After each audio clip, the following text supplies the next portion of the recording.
Hello.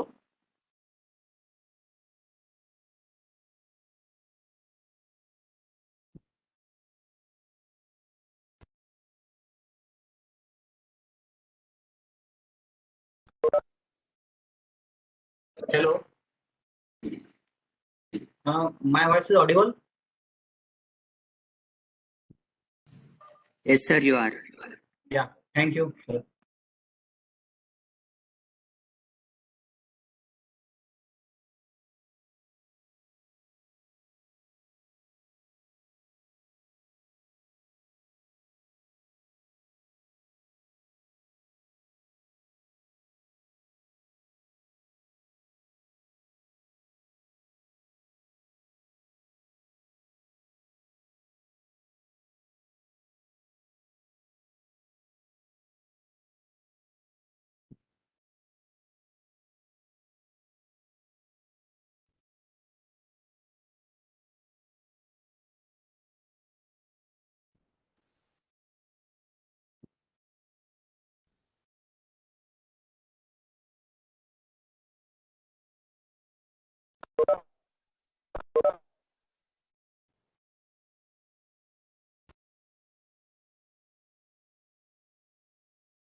Good afternoon to all of you.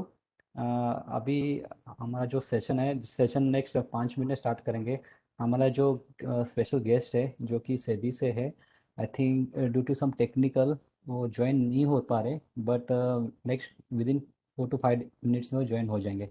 जैसे join होते हैं we can start this session. Please be with us. Thank you.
Pallav sir.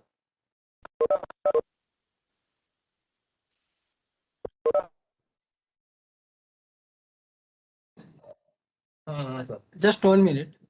Yes sir.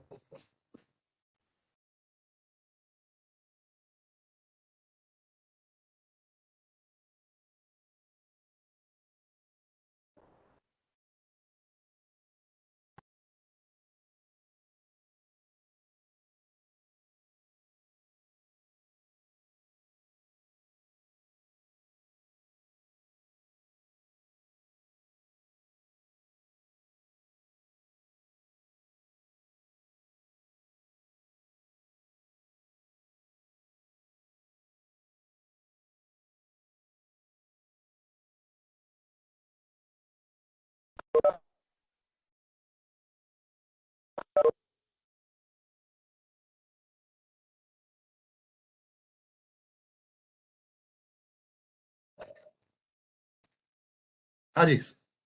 हाँ sir, session start कर सकते हैं। हाँ, please please please start. Yeah, good afternoon to all of you. So, welcome to Investor Education Program jointly with SEBI to the topic on Introduction to Commodity Futures Market. For this today's session, we have one guest from SEBI, Mr. Pallab Sarkar, as work as a manager in SEBI. Sir, I request Pallab sir to start the presentation.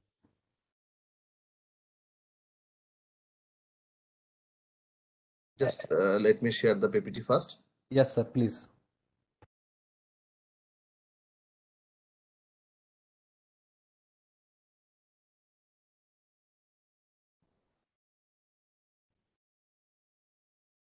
Yeah. Is the PPT visible? Yes, PPT is visible. Before you start, अभी फिलहाल बाकी जो participant है फिलहाल mute पर रहेंगे। आपके कुछ भी क्वेरीज है वो अपने चैट बॉक्स पे डाल सकते हो। जैसे हम सेशन खत्म होगा सो हम उसको आंसर देने की कोशिश करेंगे। So I request once again Pallav sir to start the presentation. Thank you sir. Yeah, good afternoon, or I should better say to good evening to all the participants. तो आज का ये जो सेशन है ये है बेसिकली ऑन कमोडिटी डेरिवेटिव्स के ऊपर, कमोडिटी डेरिवेटिव्स मार्केट्स के ऊपर। So from SEBI's From SEBI side, I would like to first of all welcome all. तो सबसे पहले ये कमोडिटी डेरिवेटिव्स मार्केट के अगर हम जानने का कोशिश करें तो सबसे पहले हम लोग को ये जानना पड़ेगा कि ये कमोडिटी डेरिवेटिव्स मार्केट स्टार्ट कब से हुआ था। तो ये मैं बताना चाहूंगा आपको कि कमोडिटी ट्रेडिंग अगर हम लोग सोचें कि 19th सेंचुरी से जब से Bombay cotton trade association establish हुआ था तब से स्टार्ट हुआ है। सब्सिक्वेंटली धीरे धीरे करके कॉटन छोड़ के और भी कमोडिटीज जैसे ऑयल सीड, रॉ जूट, ये सब में धीरे धीरे ट्रेडिंग होने लगा। 1910 से 1930 तक हम लोग सोच सकते हैं। Subsequently in the year 1953 forward markets commission was established, that is वायदा बाजार आयोग, that is forward markets commission। उसके बाद 20th सेंचुरी तक धीरे धीरे करके कुछ नए कमोडिटीज आए, कुछ कमोडिटीज पे बैन भी लगे। 2001 तक धीरे धीरे आके गवर्नमेंट ऑफ इंडिया ने बहुत सारे कमोडिटीज को एक्सटेंड कर दिया कि ये मार्केट में जो ट्रेडेबल कमोडिटीज के हिसाब से ये एक्सटेंशन आ गया था, काफी सारा बहुत सारा कमोडिटीज आ गया था। और 2003 में आके जो नेशनल मल्टी कमोडिटी एक्सचेंजेस जो है वो स्टार्ट हुआ 2003 में। तो 2003 से आके जो प्लेटफॉर्म स्टार्ट हुआ जहां पे बहुत सारा कमोडिटीज एक साथ में ट्रेड हो सकता था। उससे पहले जो था कि रीजनल कमोडिटी एक्सचेंजेस था जो area specific and commodity specific था। तो 2003 से आके फिर नेशनल लेवल प्लेटफॉर्म में आ गया। और 2015 में आके ये जो फॉरवर्ड मार्केट्स कमीशन है वो आ गया, सेबी के साथ मर्ज हो गया। तो SEBI and forward markets commission got merge in the year 2015। तो उसके बाद से ये कमोडिटीज मार्केट जो है सेबी के पर्व में है। तो अगर हम लोग बात करें कि सेबी क्या है, तो आप सबको तो ऑलरेडी मालूम है कि सेबी है इक्विटी एंड कमोडिटी डेरिवेटिव्स के रेगुलेटर है। और जैसे आरबीआई के लिए बैंकिंग सेक्टर के लिए आरबीआई है, इंश्योरेंस के लिए आईआरडीए है एंड पीएफआरडीए है, ये पेंशन फंड्स के लिए। तो इसी तरीके से सेबी है जो कमोडिटी सेगमेंट के रेगुलेटर है। तो बेसिक जो ऑब्जेक्टिव है सेबी का वो है to regulate the securities market, to protect the interest of investors and to promote the development of securities market. That means ये मार्केट को सबसे पहले ये मार्केट को रेगुलेट करना है, इन्वेस्टर्स का जो इंटरेस्ट है उसको प्रोटेक्ट करना है एंड ये मार्केट में डेवलपमेंट लाना है। तो आगे जाके हम लोग बात करेंगे ये कमोडिटी डेरिवेटिव्स के ऊपर। आज सबसे कमोडिटीज के ऊपर स्पेशली जब बात करेंगे तो कमोडिटीज क्या होता है तो उसके बारे में बात करेंगे, और कमोडिटी डेरिवेटिव्स क्या होता है उसके बारे में बात करेंगे। जो प्राइमरी इंफॉर्मेशन है वो मैं आपको देने की कोशिश कर रहा हूँ। अगर यहाँ पे कुछ नए इन्वेस्टर्स है या फिर कुछ स्टूडेंट्स है या फिर जो लोग नए हैं मार्केट पे, उन लोगों को ये जानने का इंटरेस्ट होगा कि कमोडिटी डेरिवेटिव्स क्या होता है। तो कमोडिटीज को जैसे मैंने बताया कि ऑलरेडी सेंट्रल गवर्नमेंट में काफी सारा कमोडिटीज को ऑलरेडी नोटिफाई कर चुके हैं जो एक्सचेंज में ट्रेडेबल है, या फिर फ्यूचर्स के लिए या फिर ऑप्शंस के लिए जो ट्रेडेबल है, वो सारे कमोडिटीज के बारे में बात कर रहे हैं। और डेरिवेटिव्स क्या है? डेरिवेटिव्स है जो कमोडिटीज से जो वैल्यू को डिराइव करते हैं उसको हम लोग डेरिवेटिव्स बोलते हैं। तो एक चीज बहुत क्लियर कर लेते हैं हम लोग, एक्सचेंज प्लेटफॉर्म में कमोडिटी ट्रेड नहीं होता है, एक्सचेंज प्लेटफॉर्म में कमोडिटी डेरिवेटिव्स ट्रेड होता है। आज जहां पे हम लोग एनसीडीएक्स के साथ प्रोग्राम कर रहे हैं तो एनसीडीएक्स प्लेटफॉर्म में बहुत सारे एग्री कमोडिटीज, हम लोग बहुत जनरली बोलते हैं कि एनसीडीएक्स में एग्री कमोडिटीज ट्रेड होता है। तो और इसको थोड़ा स्पेसिफाई करें हम लोग, एक्सचेंज एनसीडीएक्स के प्लेटफॉर्म में कमोडिटी डेरिवेटिव्स ट्रेड होता है, नॉट कमोडिटीज। कमोडिटी ट्रेड नहीं होता है, कमोडिटी ट्रेड होता है मंडीज में, मार्केट पे। और एक्सचेंज प्लेटफॉर्म में क्या होता है? कमोडिटी डेरिवेटिव्स ट्रेड होता है। और हम लोग और स्पेसिफाई कर सकते हैं, कॉन्ट्रैक्ट जो है एक्सचेंज का, जो कॉन्ट्रैक्ट स्पेसिफिकेशन है उसी कॉन्ट्रैक्ट के हिसाब से जो कमोडिटी डेरिवेटिव्स है वो ट्रेड होता है एक्सचेंज प्लेटफॉर्म में। तो ये एक साइड हमारा, जैसे मैंने पहले ही बता चुका already, around 90 goods are permitted by central government. तो गवर्नमेंट ऑफ इंडिया ने 91 गुड्स है जो कमोडिटी डेरिवेटिव्स के लिए परमिट किया हुआ है, जिसमें अभी फिलहाल करीब 40 कमोडिटी ट्रेड होता है। उसमें एनसीडीएक्स में सबसे ज्यादा एग्री कमोडिटीज ट्रेड होता है।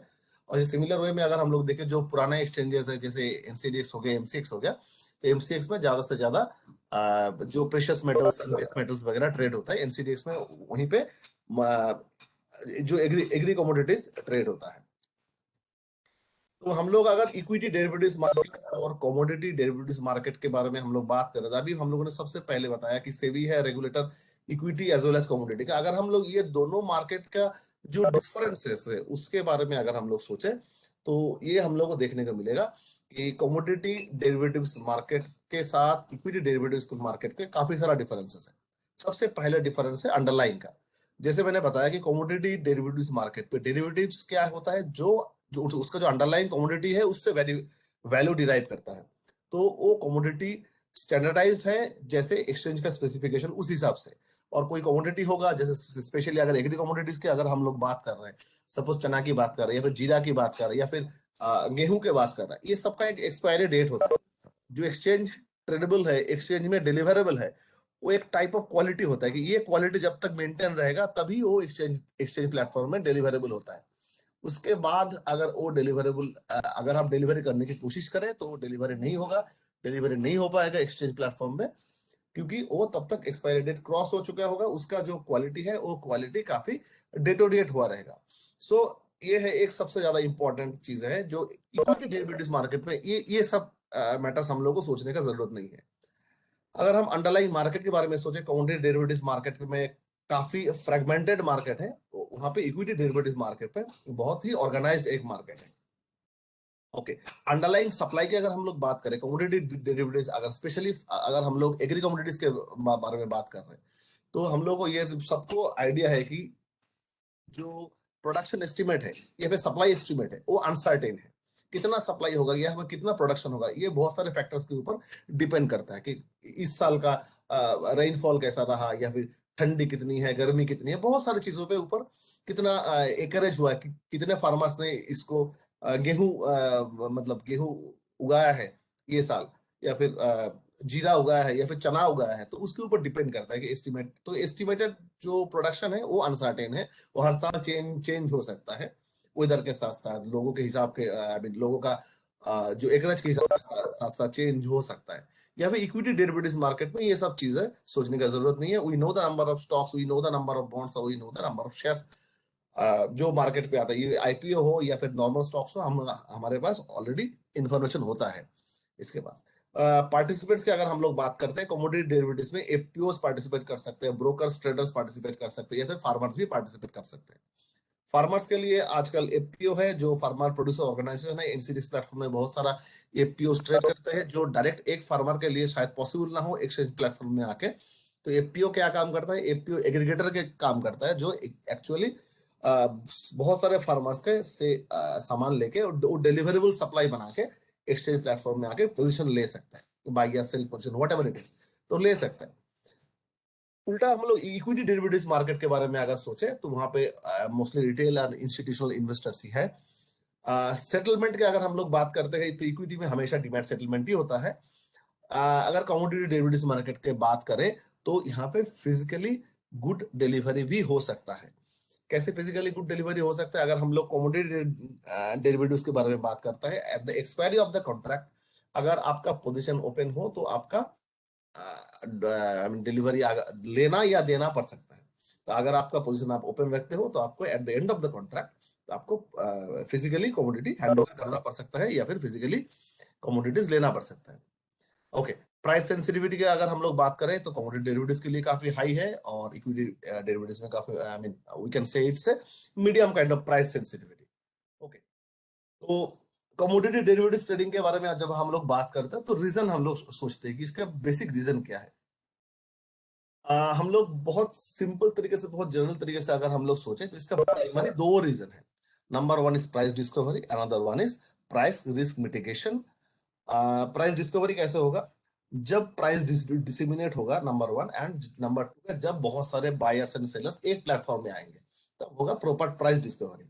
आज हम लोग कोई भी जो भी कमोडिटी के बारे में बात करें तो कमोडिटी का प्राइसेस इक्विटी प्राइसेस की तरह नहीं है। जो आईपीओ आईपीओ अगर हम लोग सोचते हैं, आईपीओ के बारे में हम लोग जानते हैं, जब कोई नया शेयर मार्केट में आता है तो प्राइसेस ऑलरेडी ऑलरेडी डिटरमाइंड होता है कि ये एक एक शेयर का प्राइसेस क्या होने वाला है। बट कमोडिटीज के लिए ये एप्लीकेबल नहीं है। तो बहुत सारा कमोडिटी एक साथ में अगर मार्केट में आ जाए, सडनली सप्लाई बढ़ जाए तो प्राइस फॉल हो सकता है या फिर प्राइस बढ़ सकता है depending on the climate and all. कोई कोई सीजन में जब जहाँ पे आई मीन जो कमोडिटीज का इंपॉर्टेंस बढ़ता है उसके हिसाब से प्राइस ऊपर नीचे जा सकता है प्राइसेस। तो उस हिसाब से हम हमारे लिए प्राइस डिस्कवरी बहुत इंपॉर्टेंट एक चीज है जो हमारे ये कमोडिटी डेरिवेटिव्स मार्केट हम लोग को प्रोवाइड करा सकता है। और एक्सचेंजेस रेगुलर प्राइस को डिटरमाइन करते हैं एज वेल एज प्राइस को डिसिमिनेट करते हैं। हर एक लेवल पे प्राइस डिसिमिनेशन होता है एक्सचेंज के द्वारा। Another one is price risk mitigation.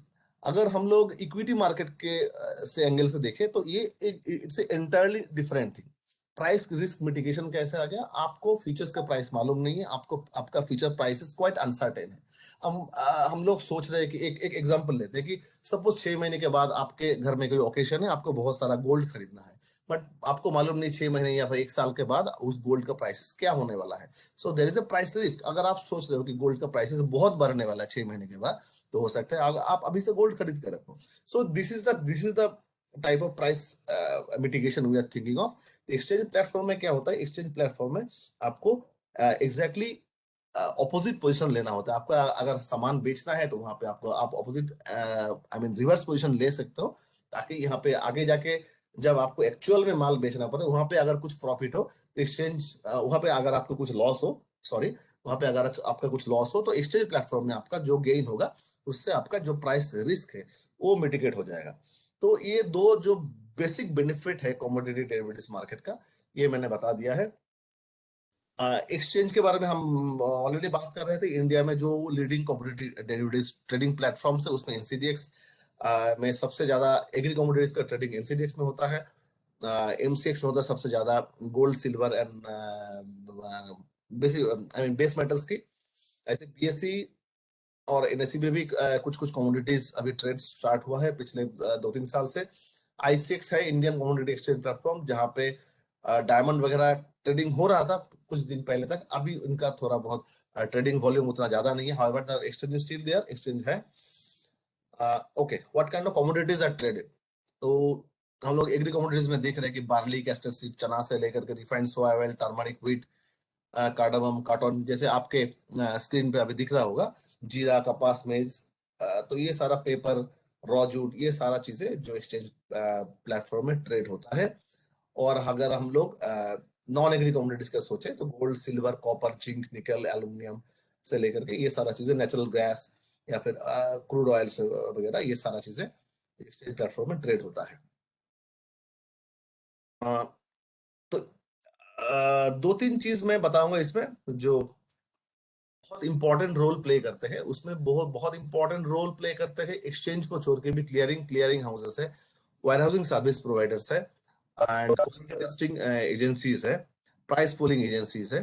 तो ये सारा जो एंटिटीज है, बहुत स्टेक होल्डर्स है, ये सारा बहुत इंपॉर्टेंट रोल प्ले करता है। जैसे मैंने आपको बताया अभी अभी कि एक्सचेंज प्लेटफॉर्म में कमोडिटी डेरिवेटिव्स ट्रेड होता है, तो उसका एक एक्सपायरी डेट होता है।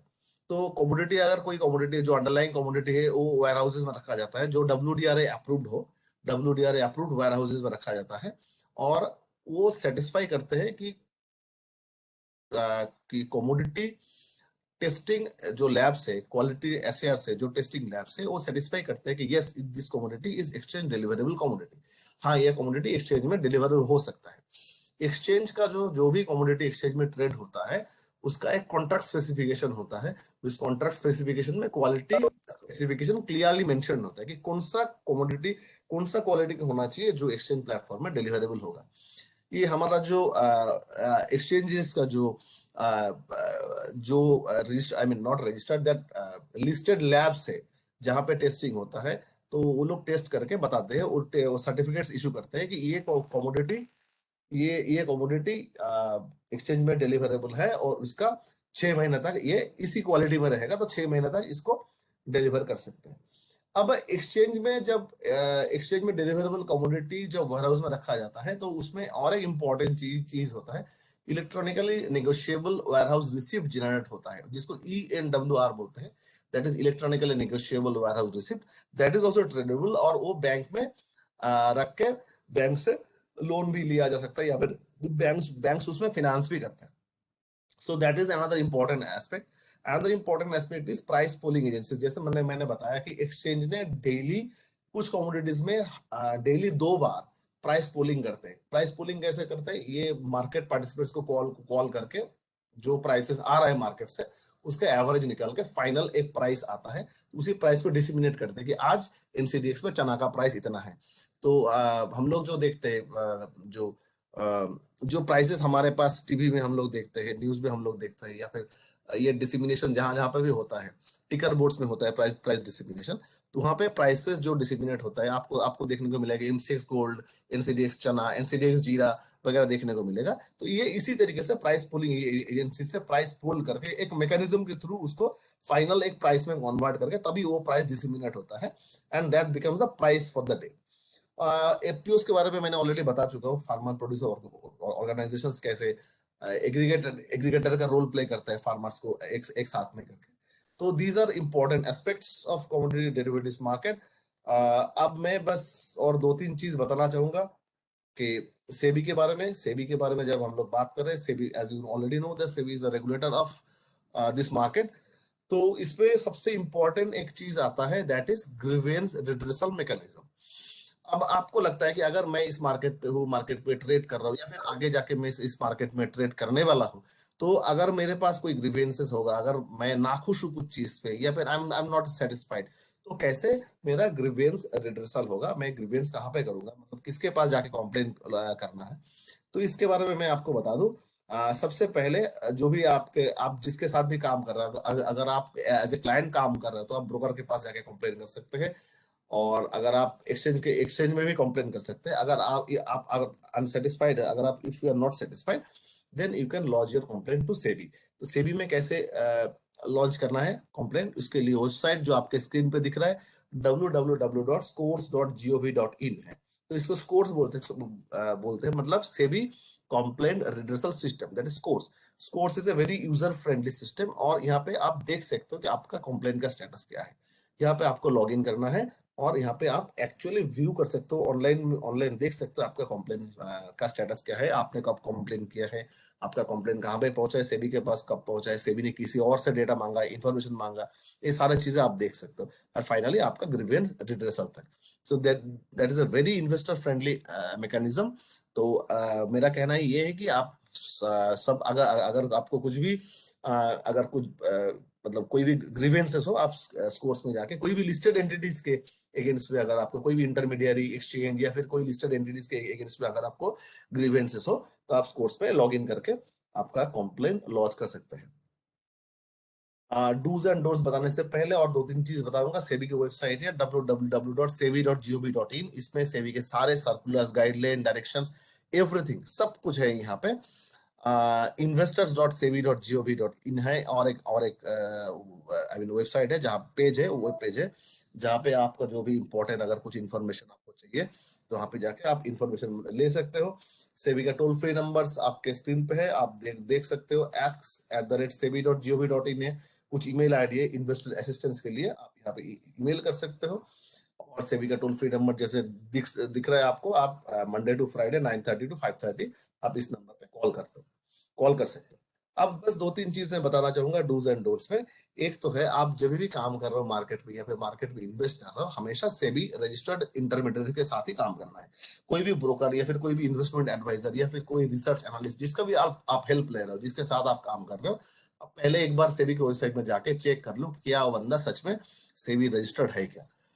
तो इसके बारे में आप जब सेबी में जाओगे, सेबी की वेबसाइट में आओगे, तो सेबी की वेबसाइट में सारे रजिस्टर्ड इंटरमीडिएट्स के नाम, डिटेल्स, उसका registration number, everything, phone number से लेकर सब कुछ दिया हुआ है। आप जब क्लाइंट एज ए क्लाइंट जब कोई ब्रोकर के साथ काम कर रहे हो, आप हमेशा आपके केवाईसी नॉर्म्स अपडेट रखें। आपका फोन नंबर, आपका ईमेल आईडी आप अपडेट रखें, ताकि आपके अकाउंट में जो भी ट्रांजेक्शन हो रहा है, जो हो रहा है, सब कुछ आपको आपके पास हमेशा इंफॉर्मेशन मिलता रहे। तो कोई भी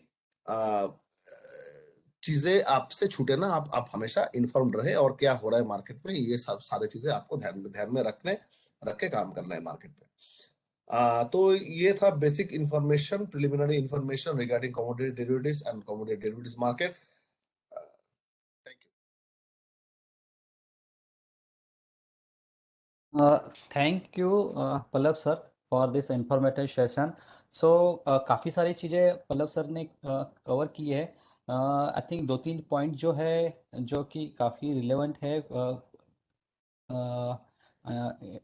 अंडरस्टैंडिंग के लिए वो मैं शायद अभी कवर कर लूँगा। आई होप, आई थिंक, या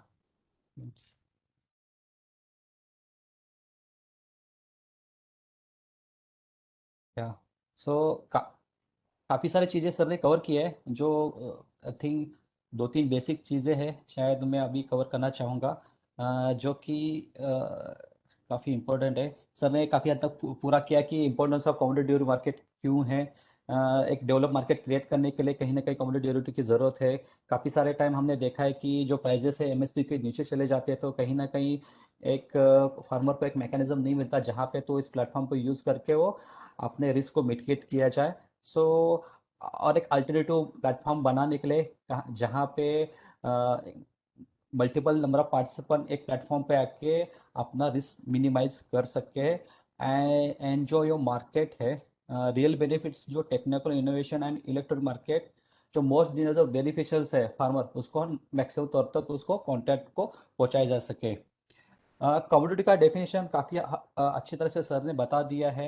एज ऑन टुडे हमें 91 कमोडिटीज़ को लॉन्च करने की परमिशन दी है सेबी के द्वारा, but as on today across all stock exchange में फिलहाल 40 कमोडिटी ट्रेडेबल है, जो कि सर ने ऑलरेडी कवर किया non agri agri non agri segment में। बेसिकली इन्वेस्टर को अकाउंट ओपनिंग के लिए ये कुछ स्टेप्स हैं जहाँ पे वो सेबी रजिस्टर ब्रोकर के यहाँ पे जाके केवाईसी ओपन कर सकते हैं एंड रिस्क डिस्क्लोज डॉक्यूमेंट को पढ़ सकते हैं। Deposit required margin with brokers prior to trade. एक रिक्वायर्ड मार्जिन जो होता है फ्यूचर्स ट्रेड करने के लिए, जिसको हम इनिशियल मार्जिन बोलते हैं, वो देख के काम किया जा सकता है। Open a bank account as well as ENWR account, जहाँ पे जिस क्लाइंट को फिजिकल डीलर से डील करना है उनको ENWR अकाउंट मैंडेटरी है। या एक इवोल्यूशन ऑफ एक्सचेंज है जहाँ पे आप देख सकते हैं कि 1848 पे शिकागो बोर्ड ट्रेड का स्थापना, उसके बाद हम देख रहे हैं कि इंडिया की बात करूँगा तो 1952 में फॉरवर्ड मार्केट कमीशन स्टार्ट हुआ। देन 2003 में हमें फ्यूचर कमोडिटी मार्केट की परमिशन दी गई एंड जैसे सर ने बताया 2015 में FMC के साथ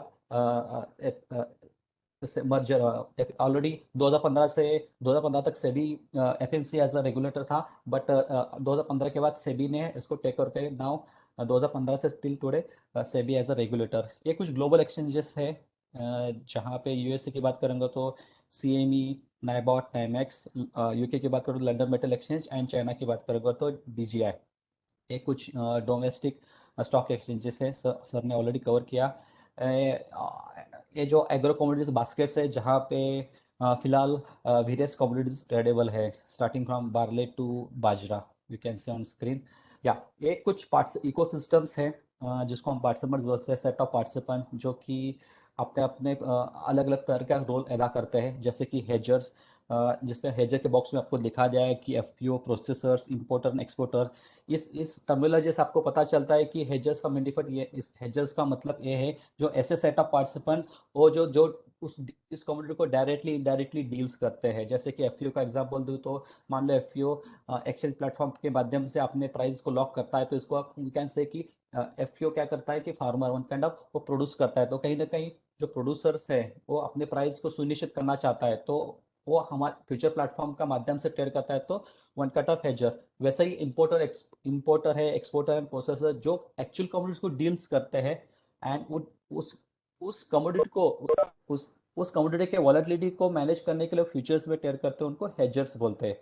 आर्बिट्राजर्स ऐसा ग्रुप होता है जो बेसिकली दो जो मार्केट होते हैं, हाजिर बाजार एंड वायदा बाजार, जिसको हम FMC के मार्केट बोलते हैं as well as future market, उन दोनों के बीच में जो कुछ कभी कभार जो डिफरेंस क्रिएट होता है, उस डिफरेंस का बेनिफिट उठाने के लिए मार्केट में ट्रेड करता है, उसको आर्बिट्राजर्स बोलते हैं। सिंपल भाषा में बात करूंगा तो जहाँ पे आप बोला जा सकता है कि फिजिकल में सस्ता मिल रहा है, फ्यूचर कहीं ना कहीं जो हमारे फॉरवर्ड जो हमारे आगे के मंथ्स होते हैं उसको बेच के चला जाता है, हाजिर बाजार में परचेस कर लेता है, तो दो मार्केट का बेनिफिट उठाने का जो पार्टिसिपेंट होता है उसको हम आर्बिट्राजर बोलते हैं।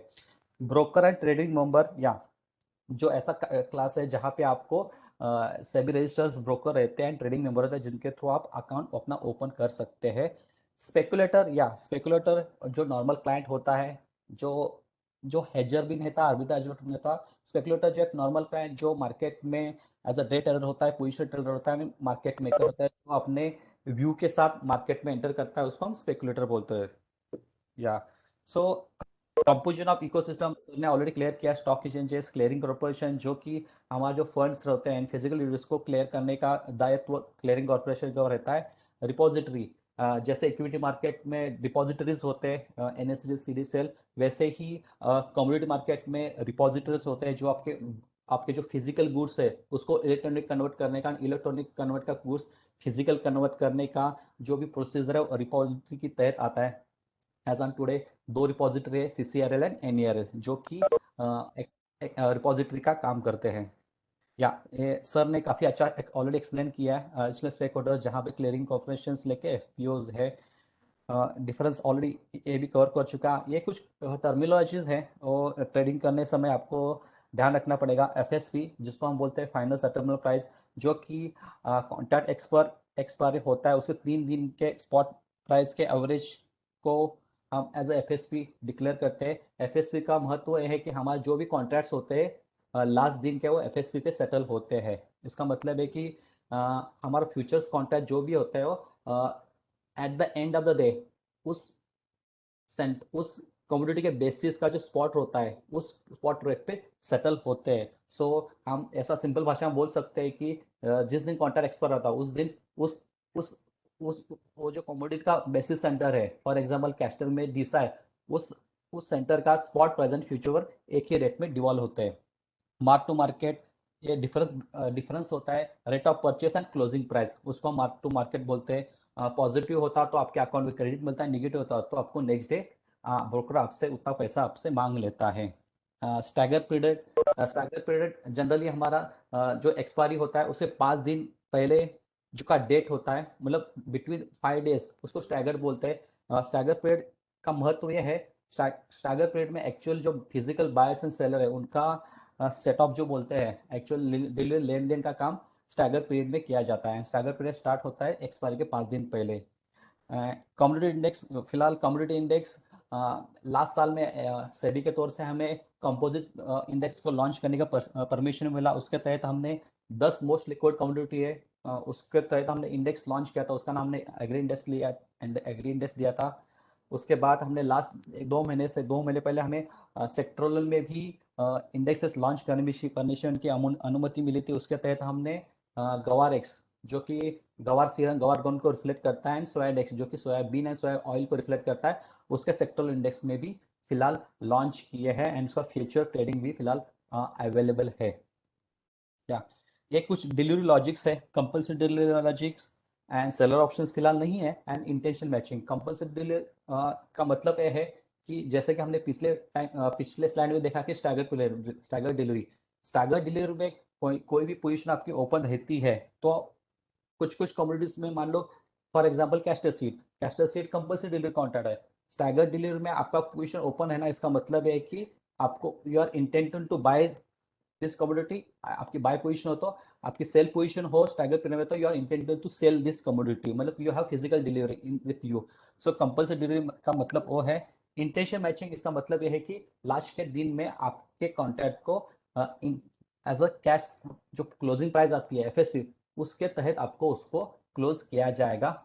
और नहीं तो इंटेंशन मैचिंग दोनों के आइदर बायर और seller if ready to take deliveries then and then वो जो कॉन्ट्रैक्ट है वो फिजिकल में कन्वर्ट होगा, नहीं तो जो कॉन्ट्रैक्ट है वो कैश सेटल होगा, जो लास्ट दिन का FSP है उसी प्राइस पे वो क्लोज होगा। उसको उस कॉन्ट्रैक्ट को हम इंटेंशन मैचिंग बोलते हैं।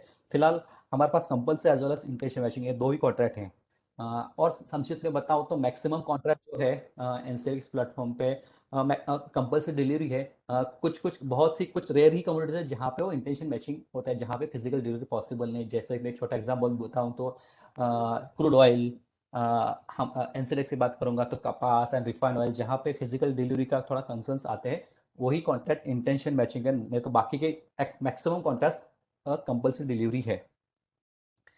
एक कुछ प्राइस डिस्कवरी है जिसके थ्रू किसानों को पता चलता लगता है कि आप यहाँ पे पिक्चर में ही पता चल रहा क्लियरली पता चल रहा है कि आपको किसानों को मोबाइल थ्रू इसको हर एक मंडी का SMS पता चल सकते हैं कि spot price as well as future price क्या चल रहे हैं। उसके थ्रू कहीं ना कहीं जो आपकी उसका जो ट्रेडिशनल का सेलिंग होता है अड़ियथर, तो उसको बार्गेनिंग क्वेश्चन कर सकता है कि प्राइजेस क्या चल सकता है, he can cross verify with, तो हाँ विथ हिज आड़तिया एंड ब्रोकर। सो कहीं ना कहीं एक भी एक अच्छा प्लेटफॉर्म है कि किसानों को अपना एक उनका जो उचित दाम है वो कहीं ना कहीं उनको मिलने के लिए एक भी एक प्रयास है। एक्सचेंज फ्री ऑफ कॉस्ट, जो हमारे जो फ्यूज है उनको future as well as spot price on his request हम प्रोवाइड करते हैं उस लोकेशंस का, इफ अवेलेबल। सो कुछ की फीचर्स है जब भी आप काम करते हैं एक्शन प्लेटफॉर्म पे, किसी कॉन्टैक्ट को काम करते हैं, जैसे फॉर एग्जाम्पल कैस्टर, टर्मरिक, जीरा, ये कुछ स्पेसिफिकेशन है, उसको ध्यान रखना पड़ता है आपको। बेसिस सेंटर क्या है, उसका टर्मिनोलॉजी जाननी पड़ती है कि हर एक कमोडिटी का बेसिस सेंटर होता है, जो either production either consumption centre होता है, जो कि उसको मेन माना जाता है कि उस उस उस सेंटर के चलते फ्यूचर के प्राइस डिराइव किए जाते हैं, उसको हम बेसिस सेंटर बोलते हैं।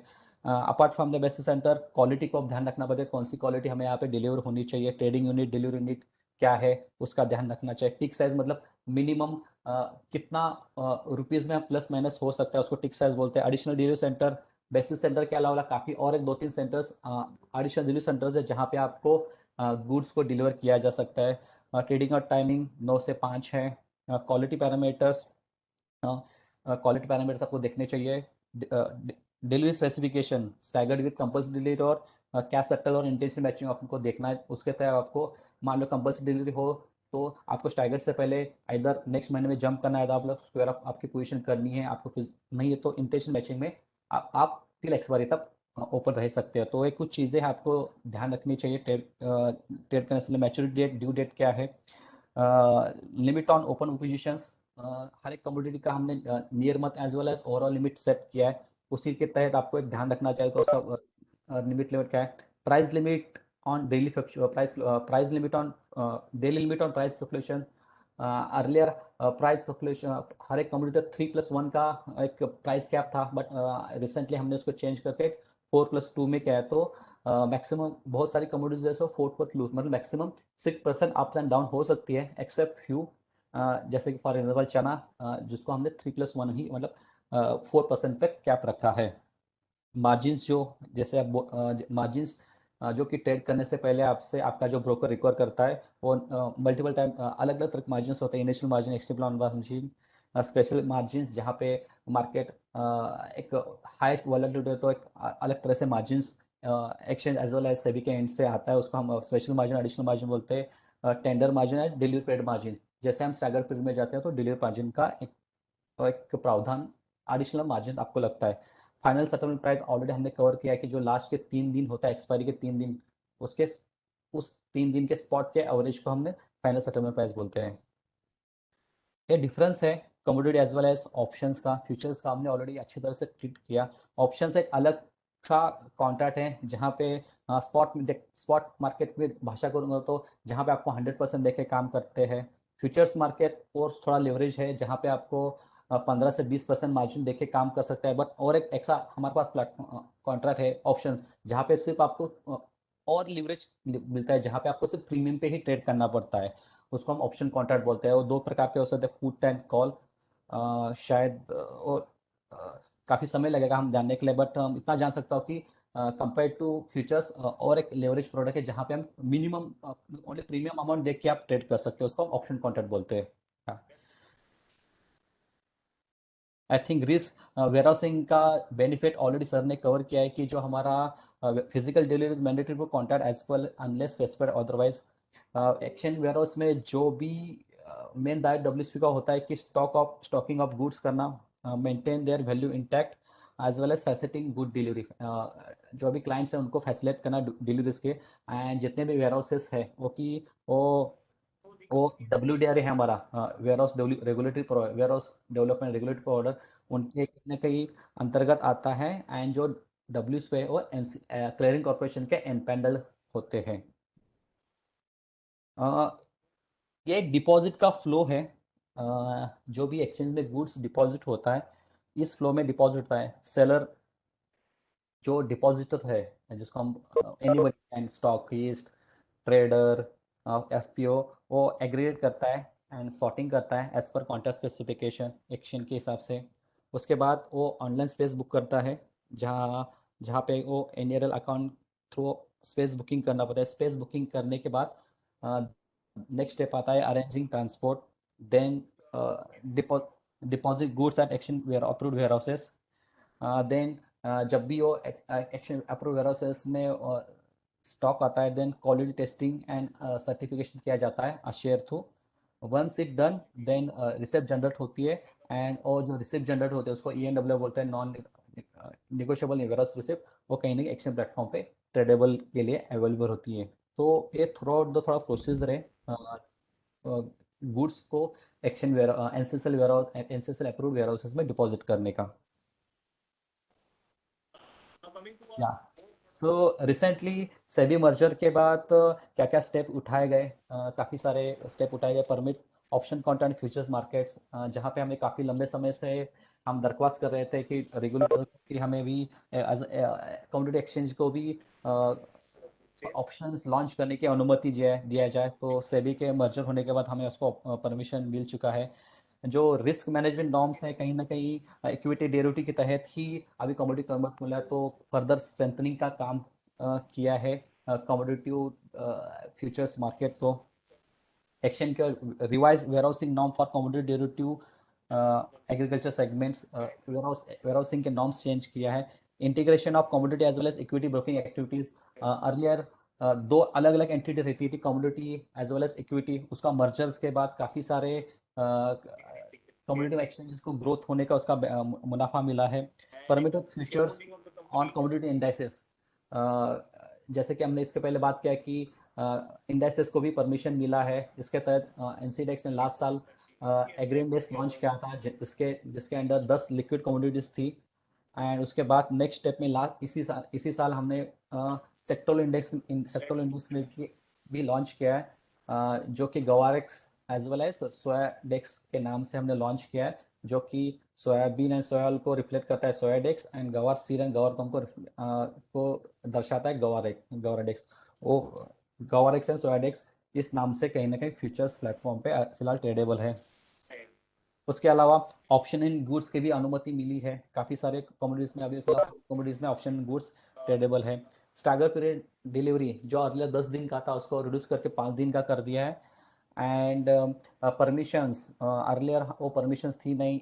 Mutual funds category 3 EFEs, eligible foreign entities as well as portfolio managers, उनको कहीं ना कहीं कमोडिटी डेरिवेटिव्स में एज अ पार्टिसिपेंट बनने के लिए उनके दरवाजे ओपन किए हैं, as well as alignment of trading as well as deliver lot.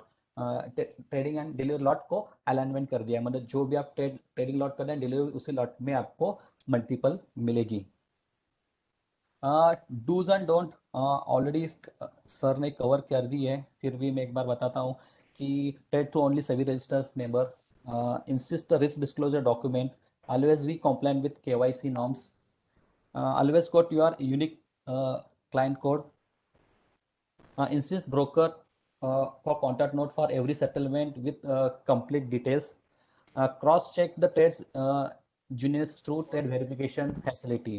जब भी आप ट्रेड करते हैं तो ट्रेड वेरिफिकेशन फैसिलिटी का उपयोग करके आप चेक कर सकते हैं कि आपने ट्रेड किया है कि नहीं है। डू नोट में डोंट आपको ये चीज़ करनी नहीं चाहिए। Do not accept the unsigned and duplicate contract note, don't let risk against the position accumulate beyond your capacity to bear, आपके कैपेसिटी के बियर आपको पोजीशन को कैरी नहीं करनी चाहिए। Do not miss on keeping track on financial as contractual obligation against your positions, do not neglect the set of writing order for higher value given on phone, don't share your internet trading account password to anybody, don't pay brokerage access that rates prescribed by the exchange, या do में register your mobile and email IDs with stock broker, जहाँ पे आपको timely time आपके trades की information आपको मिल सके।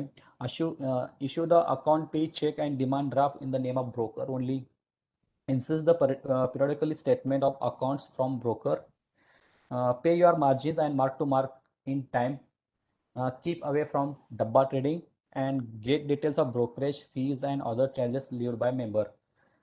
Don't enter the assure return arranged with any member. Don't forget to take risk involved in trading. Don't delay payment and deliveries of commodities to the member. and don't issue the checks in the name of authorized person. Always use member name. So यहाँ पे session को हम close करते हैं. आ, मैं आपको अभी request करता हूँ कि किसी को कुछ क्वेरी है तो पूछ सकते हैं. अभी हमारे पास 5 to 10 minutes है. सो आई रिक्वेस्ट पार्टिसिपेंट की किसी कुछ क्वेरी तो वो पूछ सकते हैं.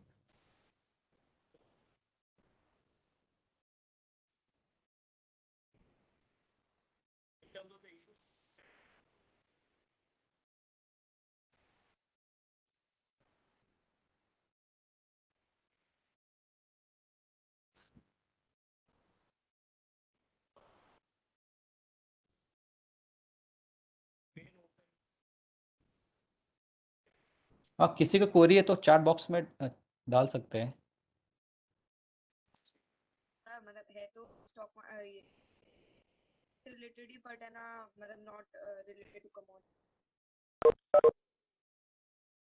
That will be a prerequisite.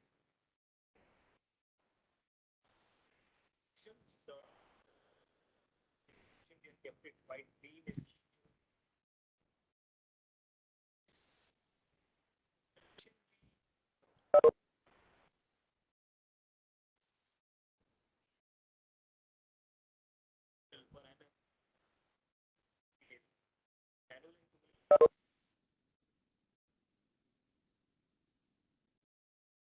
All the options. Secured bond. I think किसी का क्वेरी नहीं है तो Pallav sir can we close this session. हाँ हम लोग क्लोज कर सकते हैं. Okay. Thank you, sir. Yeah. Thanks once again to all participants to joining the session, and thanks Pallab sir for this wonderful interaction with this participant, and thanks once again Pallab sir and all participants also. Thank you. Okay, thank you all. Thank you very much. Thank you.